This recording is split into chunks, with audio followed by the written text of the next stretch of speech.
Assalamu alaikum everyone. In this video, we will discuss sampling and sampling methods.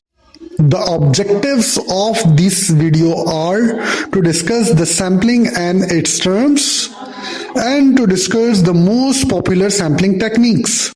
Let's start with the word sampling.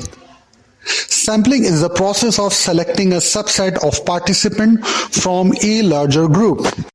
For example, if your research aimed to assess Pakistani consumers' perceptions about a particular brand of soap, you would not be able to collect data from every participant.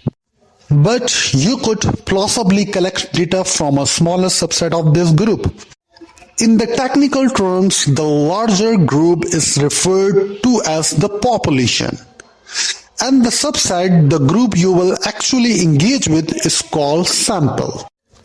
Put another way, you can look at the population as a full cake and the sample as a single slice of that cake. In an ideal world, your sample should be perfectly representative of the population, as that would allow you to generalize your findings. Now, let's look at the different approaches of sampling methods. There are two approaches to sampling: probability sampling and non-probability sampling. Within each of these, there are a variety of sampling methods. In a probability sampling, participants are selected on a statistically random basis, which is why it is also called random sampling. Probability-based sampling methods are commonly used in a quantitative research. On the other hand, in non-probability sampling, participants are not selected on a statistically random basis. The selection of the individual participants is based on the discretion and judgment of the researcher, rather than on a predetermined process. Non-probability sampling methods are commonly used in qualitative researches, where the richness and depth of the data are more important than the generalizability of the finding. Now we will explore the type of probability sampling methods. We will discuss simple random sampling method, stratified random sampling method, cluster sampling methods, and systematic random sampling method. Now I'm going to start with the first type of probability sampling method, which is simple random sampling method.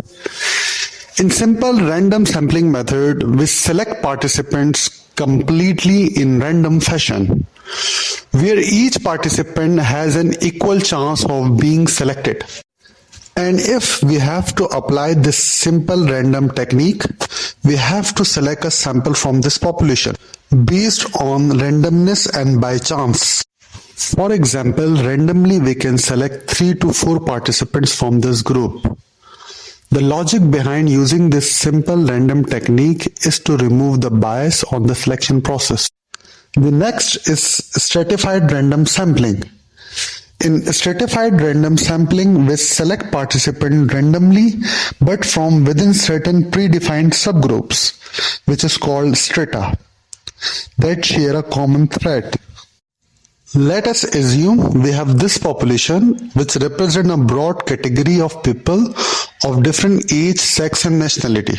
For example, if a population comprises 80% males and 20% females, you may want to balance this by selecting an equal number of male and female participants. This would, of course, reduce the representativeness of the sample, but it would allow you to identify the differences between subgroups. So once again, you need to think about your research aims as well as the nature of the population that you are interested in, so that you can make the right sampling choice. Next is the cluster sampling, which involves randomly selecting clusters of elements from a population and subsequently selecting every element in each selected cluster for inclusion in the sample. If the population is scattered across a more vast geographical area, as a result, cluster sampling method is often the more practical and economical option. Conversely, if a population is generally quite heterogeneous, in other words diverse, then stratified sampling will be appropriate. The last one is systematic random sampling.